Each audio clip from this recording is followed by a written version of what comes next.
El diagnóstico clínico de la sífilis es todo un reto, dado la gran variedad de presentaciones que puede llegar a tener esta enfermedad. Es por ella que es catalogada como la gran simuladora. Sin embargo, a través de la clasificación de los distintos tipos de sífilis, como sífilis primaria, secundaria, terciaria, latente y neurosífilis, vamos a poder abarcar la gran mayoría de las manifestaciones clínicas de esta entidad. Todo esto te lo voy a explicar en este video, así que te espero que puedas quedarte hasta el final. Sin nada más que decir, comencemos. Bienvenido a Raimed.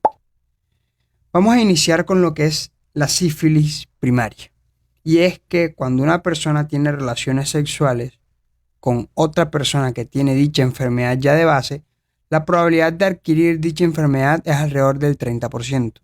Sin embargo, este porcentaje se eleva significativamente cuando la persona que tiene la enfermedad la adquirió en el último año, ya que es mucho más reciente.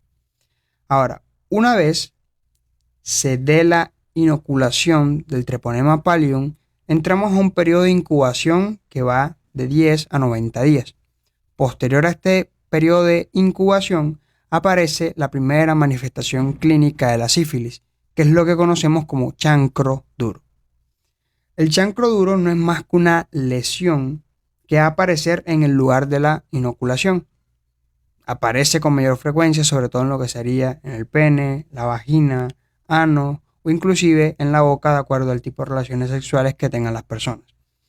Cabe recalcar de que es una lesión única que en primera instancia debuta como una pápula que posteriormente se ulcera, que es una lesión totalmente indolora, de fondo limpio y de bordes sobreelevados. Y aquí sobre todo quiero recalcar la característica de que es indolora, ya que esto va a hacer que con facilidad muchas veces se pase por alto esta primera fase de la sífilis, ya que quizás en un hombre que lo tenga en el prepucio, en el glande, es un poco más fácil identificarlo.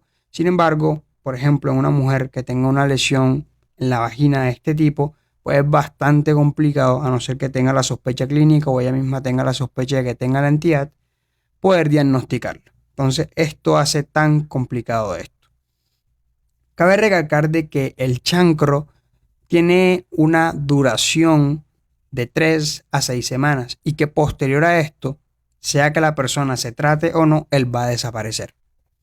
Cabe recalcar además de esto que este chancro o la aparición de la sífilis primaria es quizás el punto más álgido cuando hablamos desde el punto de vista de infección, ya que esta lesión tiene mucho Treponema pallidum.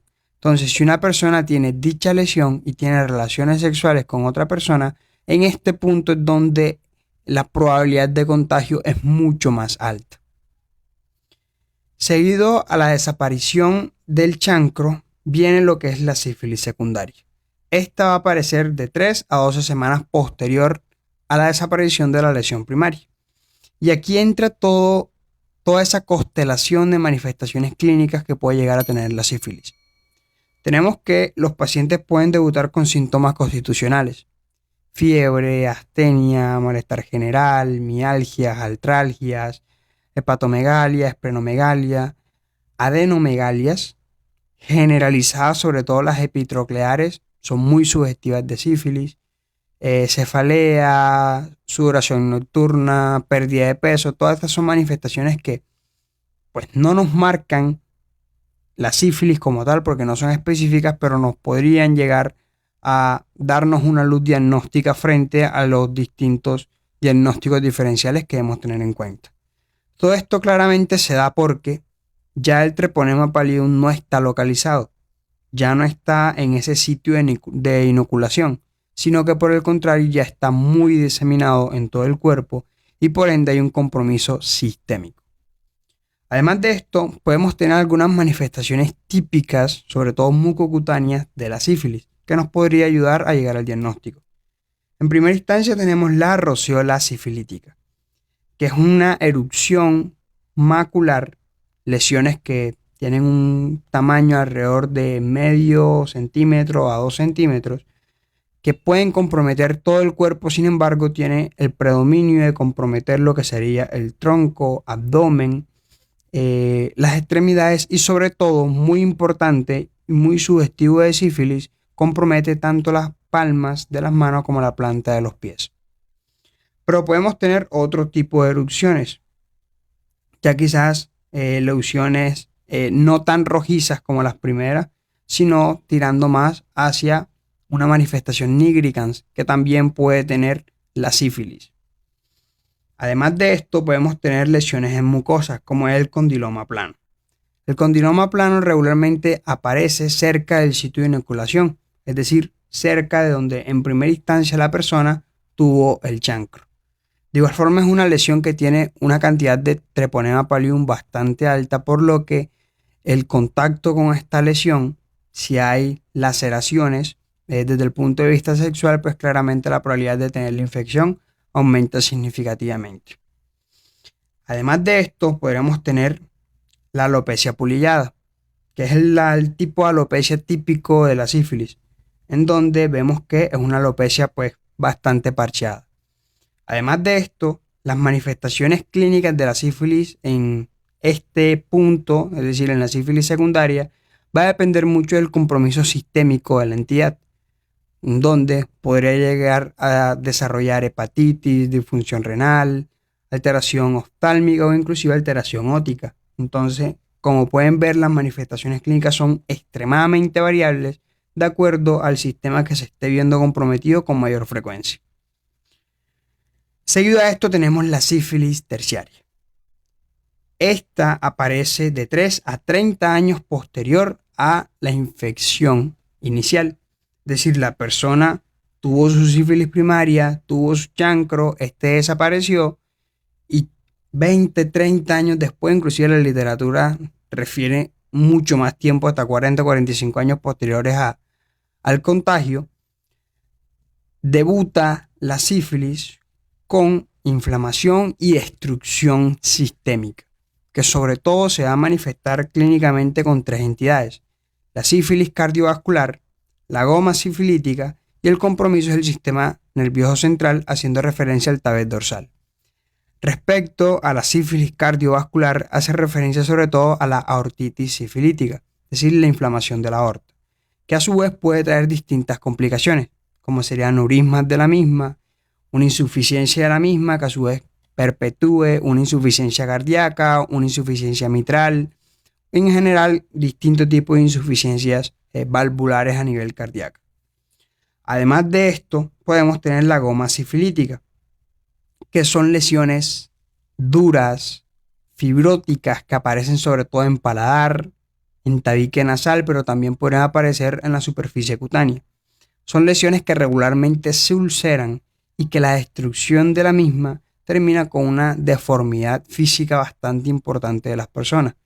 De hecho, cuando esta se manifiesta, por ejemplo, en el tabique nasal, puede haber una destrucción por completo del mismo, lo mismo que en el paladar. Y por último, pues el compromiso del sistema nervioso central, que es lo bien conocido como el tablet dorsal. Además de esto, hablemos de la neurosífilis y de la sífilis latente. La neurosífilis es una afección del sistema nervioso central. Ocurre alrededor del 10 al 40% de los pacientes con sífilis no tratados. Y puede presentarse, mucho ojo a esto, en cualquier etapa de la enfermedad. Muchas veces nos confundimos y pensamos que la neurosífilis es sinónimo de sífilis terciaria, y en realidad no es así.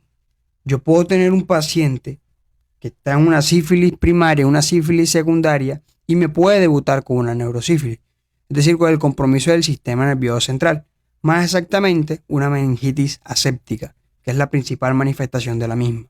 Entonces, no tengan como sinónimos sífilis terciaria con neurosífilis, porque no son lo mismo.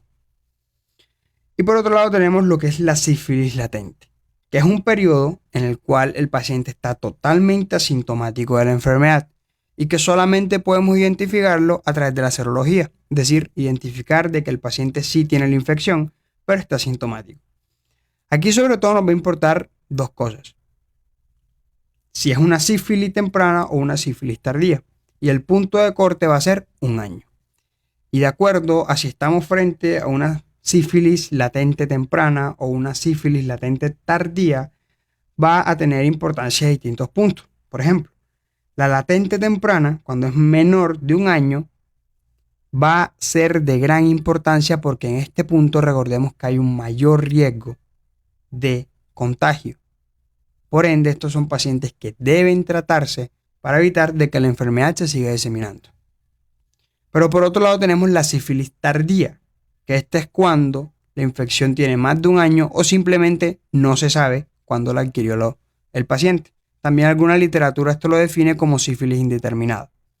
Ahora, en este caso, más allá de importarnos la transmisión, nos importa el tratar la enfermedad para reducir la probabilidad de tener complicaciones a largo plazo en los pacientes, que no me terminen con una sífilis terciaria o algo por el estilo, porque posterior al primer año de infección, la probabilidad de infectar a otras personas pues es bastante baja.